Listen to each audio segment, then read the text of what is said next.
Welcome to another episode of the Wealth Building Strategies podcast. I'm your host, Jeremy Constantino, and today is part two of a three-part series entitled How to Start Investing into Commercial Real Estate. So, if you haven't listened to part one yet, we discussed the first key decision and the first step to investing in commercial real estate, which was a decision that you need to make to be an active investor or a passive investor. So if you haven't listened to that episode yet, go there, start there first, and then come back and listen to this episode, which is part two of our three-part series entitled How to Start Investing into Commercial Real Estate. So the second key decision, or the second step before investing in a commercial real estate, is to determine your investment strategy. So what is an investment strategy? The investment strategy, your investment strategy, is simply the investment goal. That's it. What is your goal, investment strategy? For example, is your goal, is the investment's goal, primarily to achieve a high return on investment? Or is the primary goal to achieve a high yearly cash flow? Or is the primary goal just simply to reduce as much risk as possible and have the investment in a very safe place to store your funds over time? So that's a strategy. The high level questions are, what is your investment strategy? Is it to receive high returns or cash flow, or to be in a safe location? Also part of the investment strategy is the investment period. Do you want to invest and have the funds back in 12 to 18 months? Or it doesn't matter. You can wait 3 years or 10 years to get the money back. So how do you even get started even answering those questions? In my new ebook that I've just released called Diversifying Your Real Estate Investments, I discuss these questions in detail in that book, and it's available now. So just click on the link in the show notes to request your copy to be sent to you. And if you haven't gotten the book, highly recommend you to read it. And in that book, I discuss the investor's three-phase journey. And that three-phase journey is how you go about answering those questions that I just mentioned earlier. So what is the investor's three-phase journey? There's what I've realized is that there's basically three fundamental phases of an investor's journey in real estate, or it could be business or whatever types of investing. And in the book, you can see the graph that I've made. And on the x-axis, we have time. So 3 phases over time. And the 3 phases are a build phase, where you just starting building. You're building the foundation to your investment.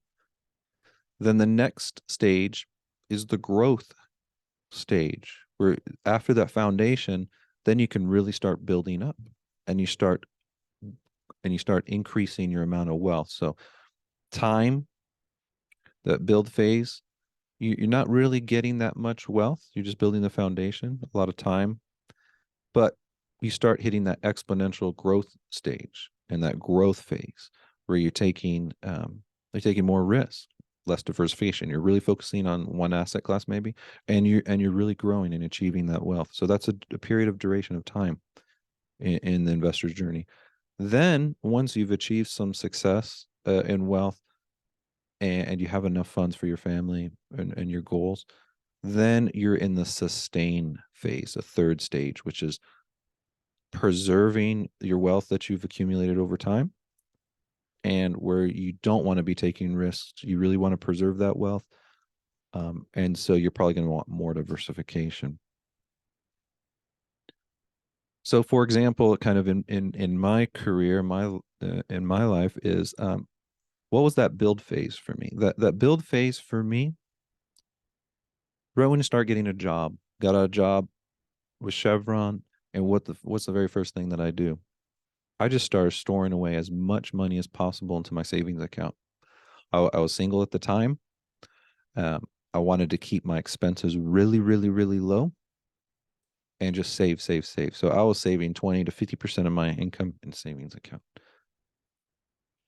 So that's that build. I'm building the foundation of good habits of cash flow, just really understanding finances. So once you get out of college and once you have a job, you really want to have that basic foundation of good finances, controlling your finances on your expenditures, on expenses, and already being in a habit of automatically saving, automatically saving. So that's the very first thing I did. Also in the build phase is you go ahead and you buy maybe a single family property then to live in. So instead of spending the money on renting and giving the landlord money, I'll buy my first property, start fixing it up. So that build phase, I'm learning. However, on the growth stage, then I start taking more risks.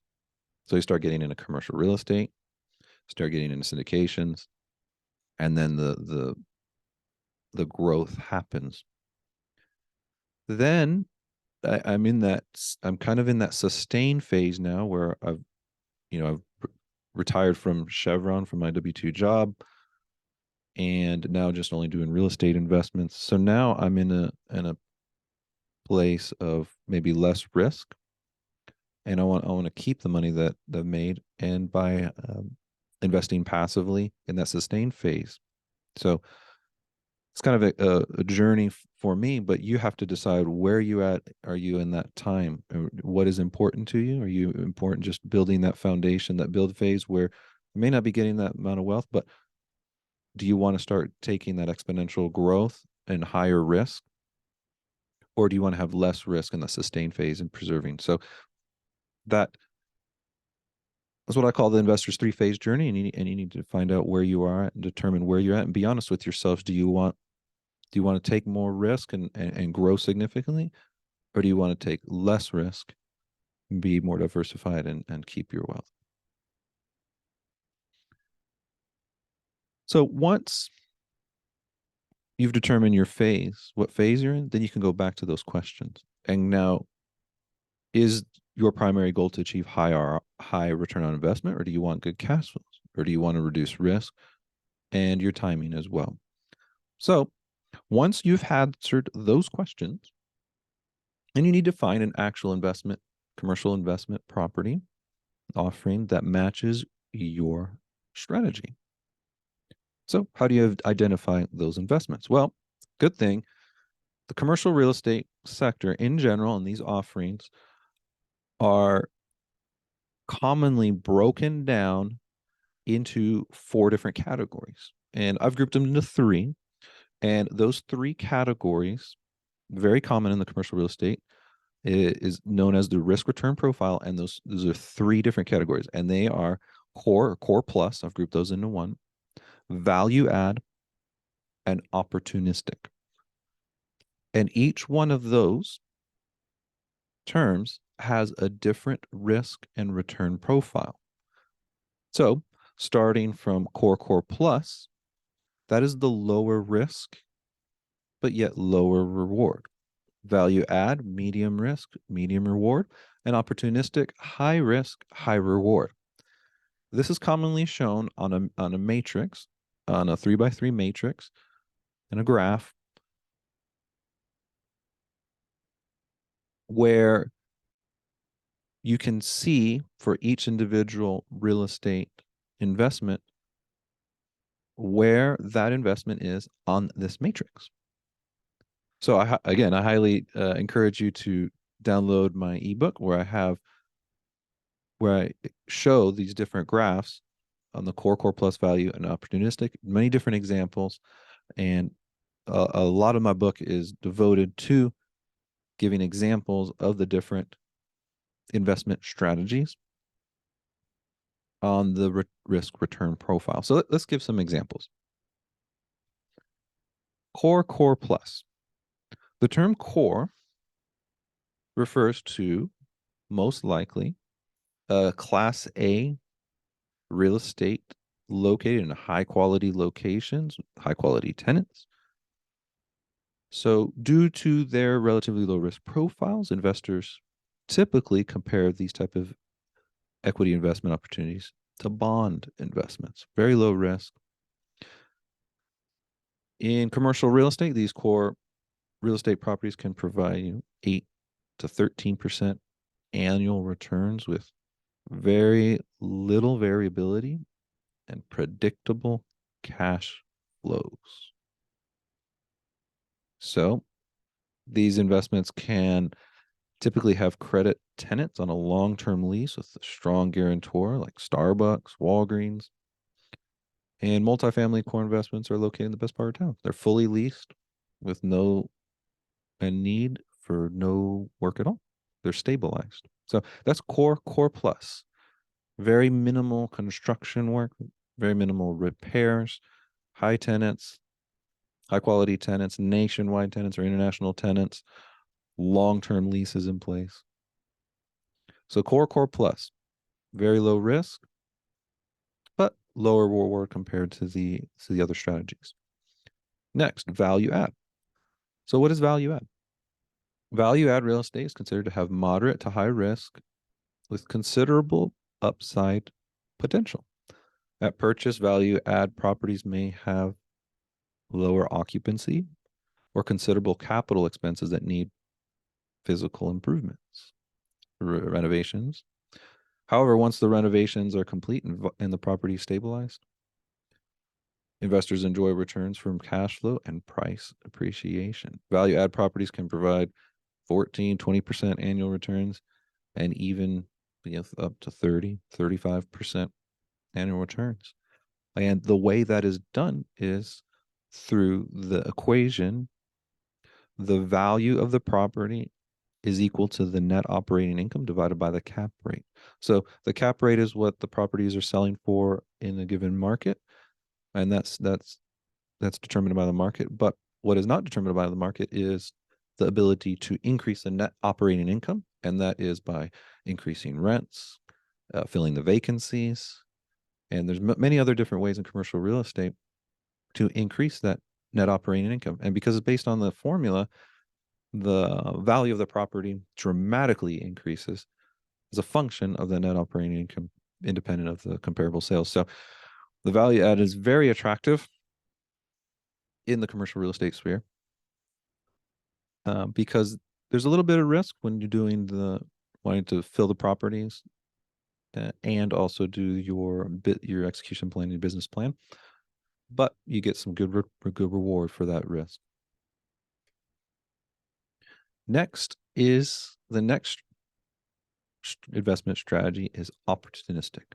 So opportunistic is really synonymous with ground up development and land development in general. This is the riskiest category and presents a classic boom bust return profile. But these opportunistic properties can be in all different types of real estate asset classes, including apartment buildings and office buildings. And annualized return could be way greater than 35% done. And in some cases, investors can receive 4, 5, 6x return on their investments. So, however, there's a lot of risk involved in ground up construction, managing construction firms, the cost, schedule delays. But this all comes back to determining what are your investment goals and where you are in your 3-phase investor journey. Do you want to take more risk? Do you want to not take any risk at all? And therefore, this is the second key decision before investing in commercial real estate, is determining your investment strategy and where you are in your journey. And once you identify the risk profile that you want to be at, the risk return profile and investment strategy, a core plus, value add, and opportunistic, then you can go ahead and go find those type of investments that suit your goals, your investment goals, and match best with your investment strategy. So, in summary, Key decision 2, determine your investment strategy, and hit that subscribe button and the like button, and stay tuned for key decision number 3 when starting out to invest in commercial real estate. Until next time, thank you.